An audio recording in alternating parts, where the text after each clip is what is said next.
Le déclic, c'était que j'aimerais me permettre de vraiment vivre dans ce monde parce que pour l'instant, j'ai pas l'impression de vivre, c'est plus de la survie.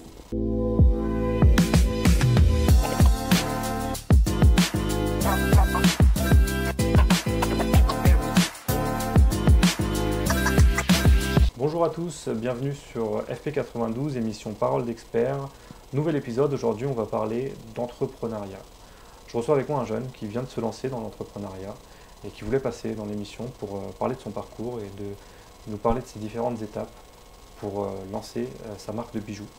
J'ai avec moi Adnan. Bonjour Adnan. Bonjour Sardat, merci beaucoup de me permettre de passer dans cette interview. On va parler, du coup, est-ce que tu peux très rapidement te présenter? Alors moi je m'appelle Adnan, j'ai 27 ans, je suis technicien de maintenance, donc voilà, salarié comme à peu près tout le monde. Et en parallèle, je développe une entreprise dans la bijouterie. D'accord, ok. T'as fait quoi comme étude exactement?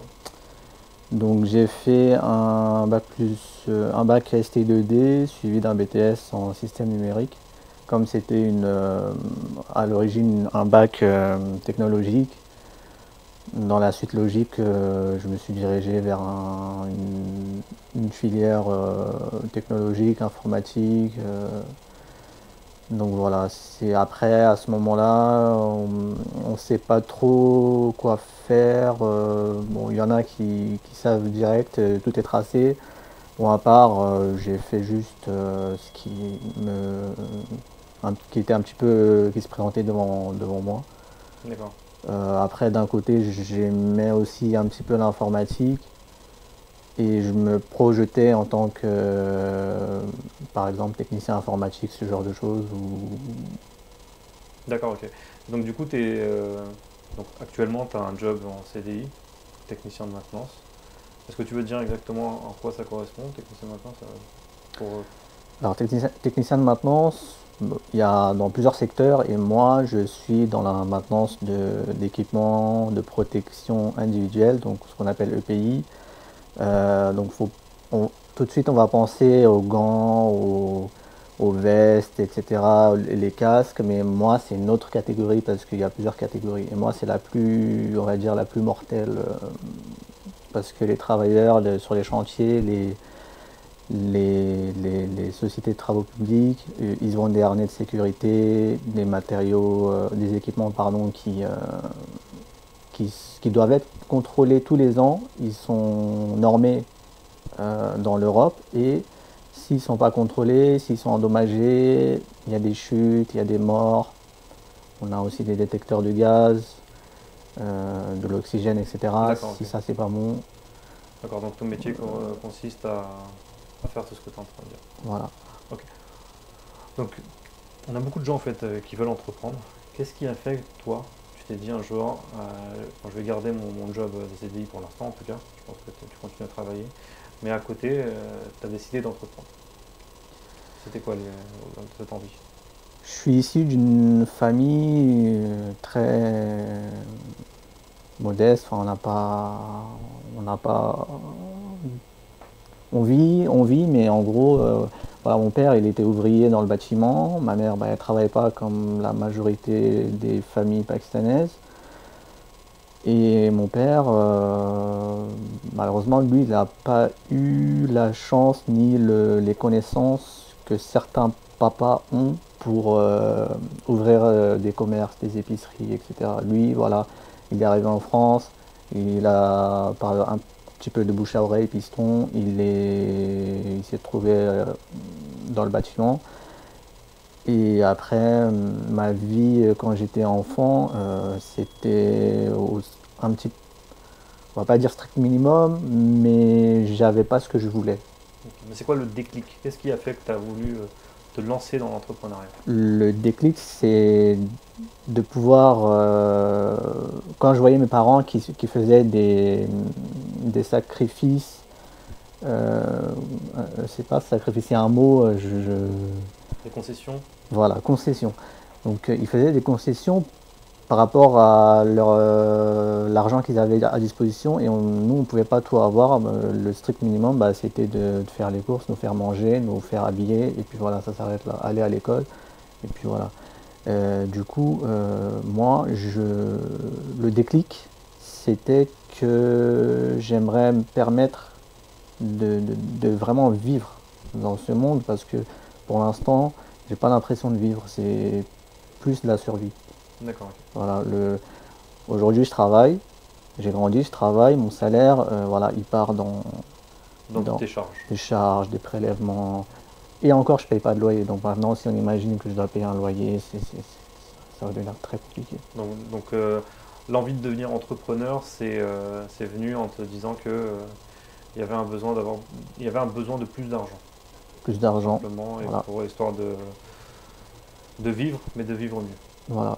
D'accord. Aussi aider la famille, parce que Oui, ce qui est normal. ils Ce qui est normal, à un ont, moment donné, on se rend compte que il faut, ils ont fait beaucoup ils ont pour fait nous, beaucoup, donc maintenant il et faut rendre l'appareil. faut rendre. Ouais. Et donc du coup, tu t'es fixé un objectif, tu as créé une marque de bijoux. Elle s'appelle Sani Jewelry. Sani Jewelry. Cette marque de bijoux, tu l'as créée quand? Je l'ai créé en fin d'année 2024. Le, le plus gros souci quand on lance une entreprise, c'est le capital. D'accord. T'es parti avec quoi? Très peu. Il n'y avait que mon salaire. Et puis j'ai investi par mois, Ok. un petit peu, jusqu'à que l'entreprise soit créée. J'ai vu que tu t'es lancé un challenge de 50 à 5000 euros. C'est Euh, bien ça? 50 à... De 500 à 5000 euros. Oui, Un chiffre d'affaires de 500 à 5000 euros. oui, C'est bien le cas? Parce que c'est l'information qui m'a été oui, donnée. au début, ouais, c'est ça. Ouais. Et donc ça a été atteint? Pas encore. Donc tu es encore sur cet objectif de pouvoir l'atteindre. Ouais. Et qu'est-ce qui te booste au quotidien? Parce que cette marque... on va refaire la question. On va reposer la question différemment. Avant de te parler de ce qui te booste, parle-nous de ta marque. D'où est venue cette idée-là? Et ensuite on parlera de ton boost. Alors l'idée m'est venue du fait que bah, c'était purement stratégique un petit peu, et 100% business, c'est que j'ai visé comme client la jante féminine. Et comme les femmes ont tendance à plus dépenser que les hommes, bah, j'ai choisi, bah, il y avait soit les vêtements, soit les bijoux, soit autre chose. Bah, je suis parti sur les bijoux, c'était accessible pour un petit capital. Et puis voilà, C'est comme ça que tu t'es lancé sur les bijoux. Voilà. D'accord.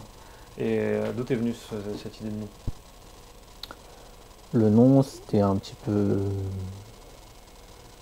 Il n'y a pas de raison précise, j'ai choisi un nom comme ça. D'accord. Tu veux pas donner le petit secret derrière le nom, c'est ça? Mm. D'accord, ok. Comment ça marche du coup? Quel est pour toi... Bon, tu as créé ta marque en te disant, voilà, maintenant, je veux être entrepreneur, je veux gagner plus d'argent. Comme beaucoup, ils disent que le salariat ne va pas. Et c'est vrai que dans la communauté pakistanaise, il y a ces catégories-là de personnes qui veulent rester dans leur zone de confort et rester salariés en se disant que bah, ça se passe très bien, je gagne ma vie correctement, ça me suffit. Et il y en a d'autres qui se disent bah, il faut entreprendre. Et je pense que dans la communauté pakistanaise, il faut ce déclic et essayer d'entreprendre, parce qu'il y a beaucoup de Pakistanais qui sont méconnus, qui ont des entreprises et qui réussissent. Parce que la communauté pakistanaise, elle est connue pour être une communauté qui travaille. Mm. Et je pense qu'il Exactement. faut prendre cette initiative que tu as prise.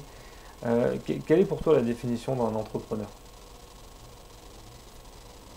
Alors un entrepreneur, au sens propre du terme, normalement, c'est quelqu'un qui apporte la solution à un problème. Mhm. Un problème, voilà, du quotidien. Par exemple, c'est une bêtise, mais au moment où il n'y avait pas encore de chaise pour s'asseoir, il y a quelqu'un qui s'est dit, bah, il faut créer quelque chose où on peut s'asseoir. C'était un problème à une certaine époque. Il a trouvé la solution. Maintenant, il y a des fauteuils, des canapés, des chaises, etc. Mais c'est qu'un exemple. Il y a vraiment des exemples, c'est pas ce qui manque. Voilà, un entrepreneur, c'est ça normalement. Mais après, voilà, c'est aussi lancer des sociétés dans le commerce. Voilà, l'entrepreneur. D'accord. Donc pour toi, un entrepreneur, c'est quelqu'un, bah, au final, c'est le mot même, hein. C'est quelqu'un qui Bah, c'est un entreprend. businessman, Voilà, c'est voilà. quelqu'un qui entreprend, c'est quelqu'un qui essaye, et après, qui n'y arrive pas, mais qui réessaye. Et donc, du coup, bah, c'est comme ça qu'on devient entrepreneur. Voilà. Et du coup, ta marque de bijoux, en tant qu'entrepreneur, tu la vois où dans les années qui viennent? Alors, je sais que toutes les entreprises ne fonctionnent pas, certaines échouent. Moi, je vais tout faire pour qu'elles fonctionnent. Je la vois comme une boutique de bijoux, À part non pas. entière, ouais. Un truc à part entière, parce qu'au final, les marques de bijoux en France, en tout cas des marques Dessy, il n'y en a pas beaucoup. Il n'y en a pas beaucoup. Il n'y en a pas beaucoup. Et là, tu es dans une niche qui est en plein développement. Donc, j'ai vu que tu étais aussi dans des. Tu étais parti il n'y a pas très longtemps dans un festival. Est-ce que tu peux en parler de cette expérience? Alors, on va dire que ça a un petit peu boosté mon envie de continuer dans cette entreprise parce qu'avant cet événement,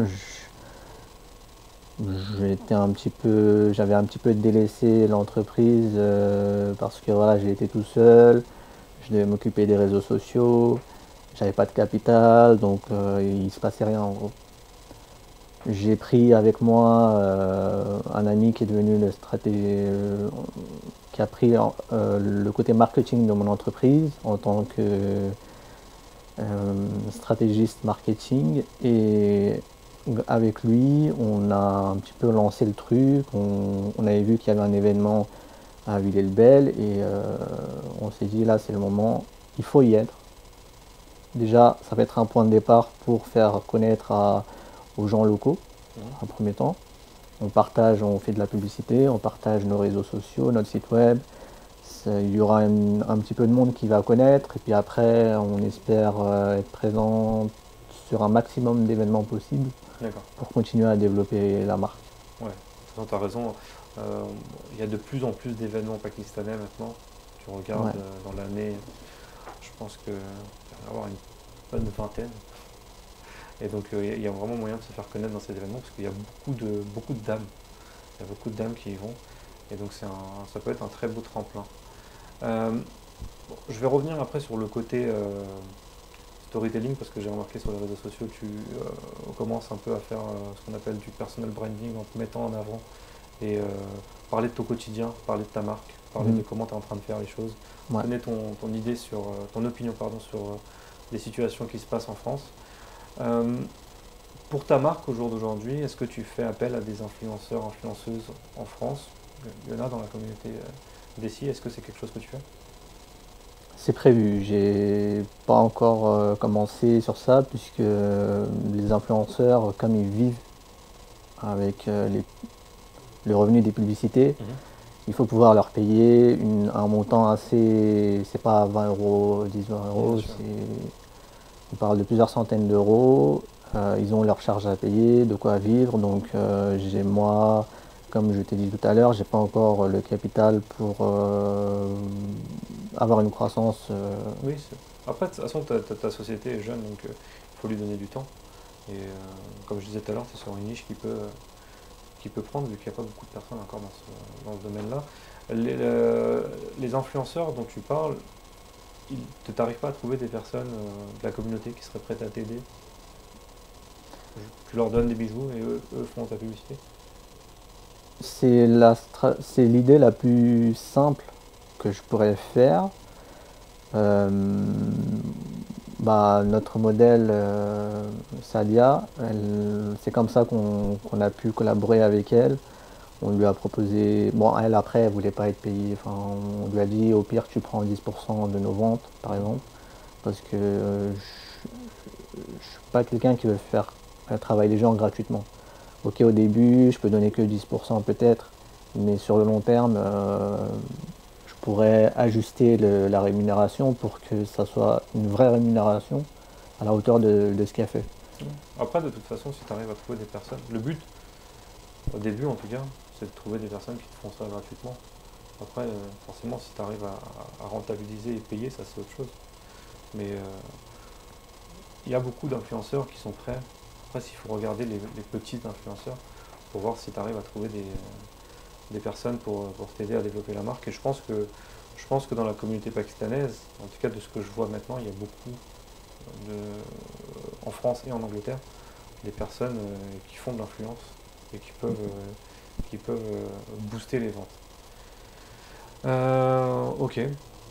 Est-ce que tu voudrais rajouter quelque chose par rapport à l'entrepreneuriat? On va parler du côté entrepreneuriat. On a parlé de ta marque. Est-ce que tu voudrais rajouter quelque chose par rapport à ta marque? Peut-être revenir un petit peu sur l'événement parce qu'il y a eu un petit déclencheur quand même là-bas. D'accord, dis-moi. Pendant l'événement, avant ça, il n'y avait presque pas de vente. D'accord. À l'événement, je pense qu'on s'est bien démarqué parce que là-bas, il n'y avait que des bijoux pakistanais et nous, c'est un petit peu des bijoux du quotidien. Et en même temps, on a voulu marquer le coup, on voulait justement que ça se passe comme ça, on voulait paraître professionnel, avoir une belle image. J'ai investi dans une bonne présentation, des présentoirs, une belle affiche désignée par moi-même. Et du coup, j'ai l'impression qu'on avait beaucoup de clients par rapport à tous nos concurrents qui étaient là-bas. Aussi, on était peut-être un petit peu moins cher, mais on a eu un début de chiffre d'affaires qui va nous permettre et qui nous a déjà permis de réinvestir dans de la publicité, par exemple. D'accord. Donc, toi, tu es satisfait du festival? Franchement, c'était un bon début. On s'est fixé 500 € de vente. On a frôlé les 400 €. Donc, je vais pas me plaindre. Ouais, bien sûr. Dans un festival comme ça, c'est quoi le prix d'un stand? Là, c'était 50 €. Un stand. Un stand. Ok. Et ça suffit? J'imaginais pas que ça allait être une table ronde. J'imaginais un stand, une table rectangulaire. Ça suffit. Ça peut suffire. En fait, c'est un début. Après, je pense qu'il y a des éléments qui sont plus développés que ça, avec des meilleurs stands. Oui, bien sûr, bien sûr. Après, ça, c'était dans une salle de mariage. C'est ça, hein. Donc, petit à petit, la communauté s'organise de toute façon. Donc, plus ça va avancer, plus ça va prendre de l'ampleur et plus ça va se développer. Ouais. Et donc, du coup, on va dire que tu es quasi satisfait par rapport à cet événement-là. Qu'est-ce que tu pourrais rajouter d'autre, du coup, par rapport à ta marque? Où est-ce qu'on te retrouve? On va parler d'entrepreneuriat juste après, parce qu'on est en train de s'éparpiller sur beaucoup de choses. J'aimerais déjà conclure sur ta marque, pour que les gens puissent savoir où est-ce qu'ils peuvent acheter. Alors, on a un site web bien développé parce que je l'ai redesigné. Qui s'appelle Sani Jewelry, comme le nom, c'est tout collé, .shop. D'accord, ok. Pour ceux qui le cherchent, on va l'écrire dans la description. Et vous pouvez retrouver. Tu as une page Instagram aussi, j'imagine? Oui. D'accord. Tu fais des ventes aussi là-bas? Tu rediriges sur le site? C'est redirigé, il y a le lien en bio de la boutique. D'accord, ok. Donc voilà, on va vous mettre toutes les informations en description pour que vous puissiez retrouver les bijoux de Adnan. On va conclure du coup sur ton côté, sur le côté bijouterie. Et on va revenir un peu sur le côté entrepreneuriat, parce que c'était le but de l'émission aussi. On va parler, du coup, on a parlé d'entrepreneur. Est-ce que toi, le fait d'entreprendre te fait peur? Est-ce que tu te dis, voilà, je suis dans ma zone de confort, j'entreprends à côté, je fais de l'argent, je prends des risques. Est-ce que c'est quelque chose qui t'a fait peur, ou est-ce qu'il te fait peur aujourd'hui? Franchement, j'ai tellement eu du manque d'argent que investir et avoir 0 dans le compte. D'accord, ok. Donc pour toi, tu es parti de rien. Donc tu sais que si tu n'as rien, de toute façon, vaut mieux essayer, quoi. C'est ça? J'ai vraiment des soucis par rapport au côté financier. Et en fait, je sais aussi que pour entreprendre, forcément, faut mettre de l'argent. Et puis, soit ça marche pas. Si on perd, on perd. J'étais déjà en perte avant de commencer.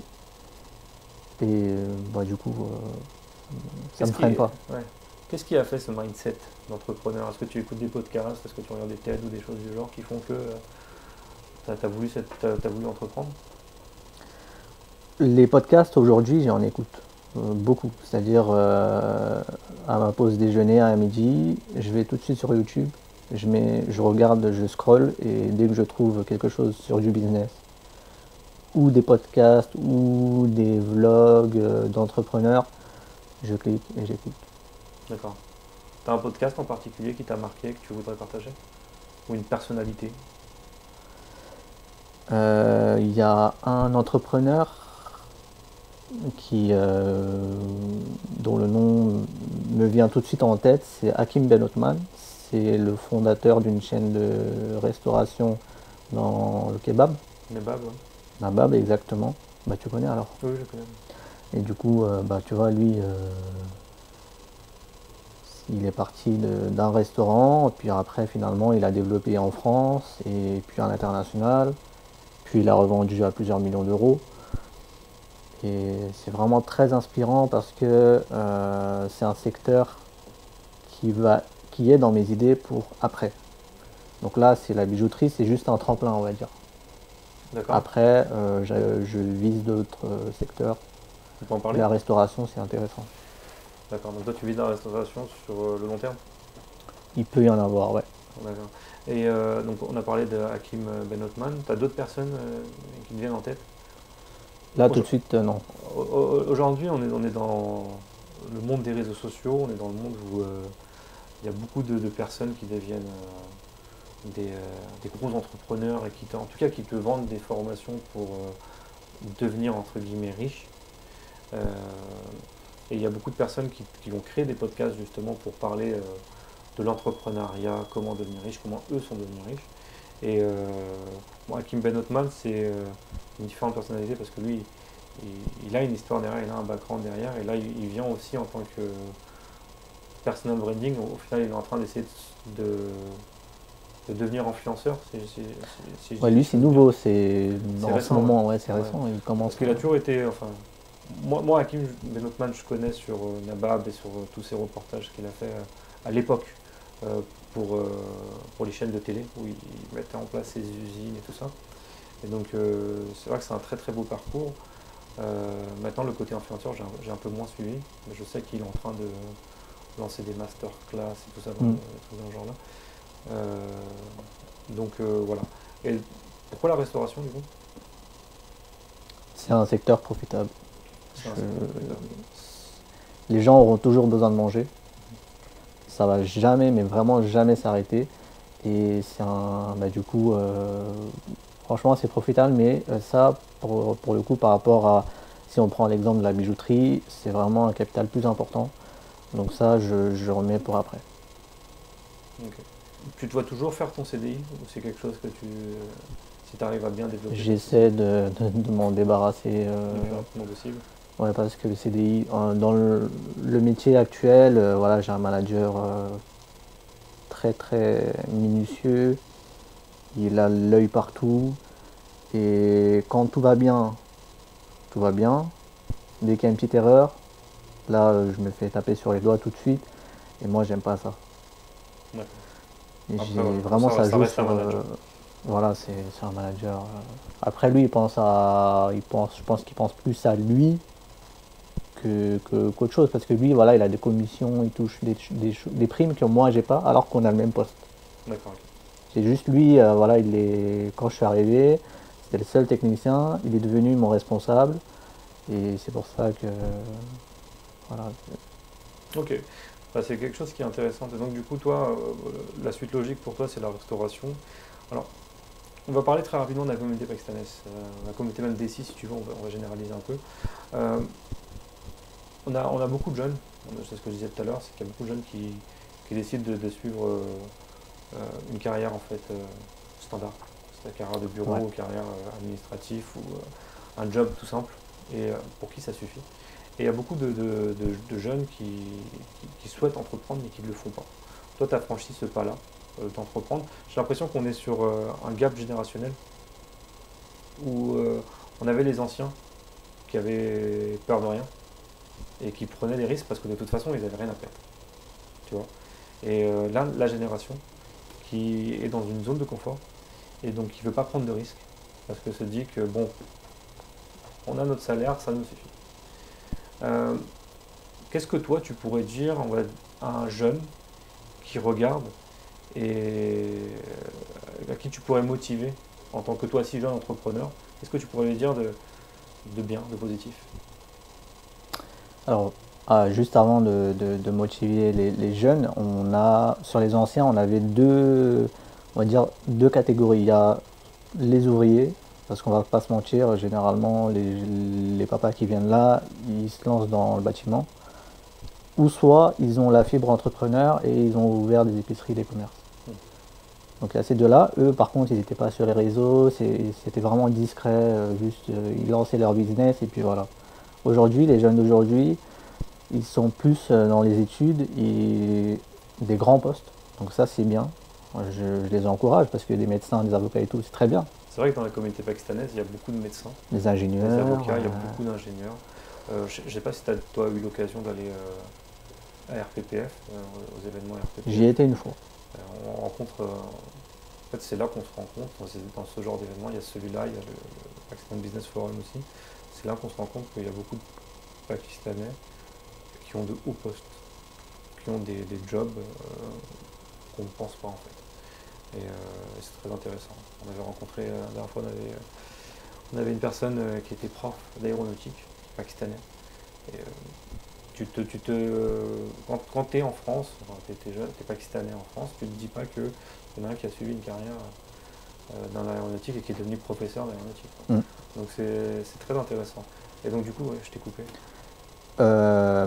Donc je disais, c'est très bien, je les encourage dans les hautes études. Maintenant, cependant, de mon point de vue, le salariat, c'est pas... En tant que musulman, par exemple, moi, j'arrive pas à correctement pratiquer parce que j'ai pas le temps. Le fait d'être entrepreneur, ça me permettra, par exemple, je donne un exemple tout bête, d'être disponible le vendredi, aller faire Juma à la mosquée. Déjà ça serait vraiment incroyable. Et puis après, à part Juma, bah voilà, il y a les autres jours, prière à l'heure, etc., etc. Ne pas être fatigué, avoir mes horaires, décider de mes horaires. Et la suite, c'est logique. Toi, ta logique, c'est d'avoir une indépendance financière et une indépendance dans ton temps. Voilà. Donc, ouais, ok. Donc ouais, pour encourager les jeunes, franchement, il ne faut pas avoir peur. Je sais que votre plus gros frein, ça va être l'argent. Soit vous travaillez en fait une période où vous allez économiser justement pour acquérir ce capital. Soit vous demandez à des proches, soit... Bon, en vrai, il n'y a pas beaucoup de solutions, c'est ça aussi le problème. Après ouais, de toute façon, ça reste la motivation. On peut de toute façon dire qu'il y a certains jobs qui ne méritent pas d'entreprendre. Tu peux avoir un job où tu es content. Il faut de tout, de toute façon, dans un monde. Il y a certaines personnes pour qui entreprendre, c'est hors de question, parce que pour eux, un job, ça suffit. Et donc, c'est vrai que vouloir entreprendre, ça permet de pouvoir faire d'autres choses. Mais il faut l'encourager. Bon, je suis le premier à encourager ça. Mais après, je pense que si tu es content dans ce que tu fais, si ça te suffit, et que tu penses qu'il n'y a pas d'intérêt à aller plus loin, bah, c'est tant mieux pour toi. Tant mieux pour toi. Et après, de toute façon, nous, la seule chose, en tout cas, tu confirmes, qu'on peut motiver les gens, c'est de pousser les études. De pousser les études au mieux. Parce que voilà, si tu ne veux pas entreprendre, bah, le seul moyen, bah, c'est de faire des études et avoir un job où bah, tu es à l'aise. Tu es à l'aise. Et puis, dans la communauté, hein, il faut venir aux événements, hein, il faut voir. Vraiment, il y a des médecins, il y a des ingénieurs, il y a des avocats, il y a des profs. Il y a tout, en fait.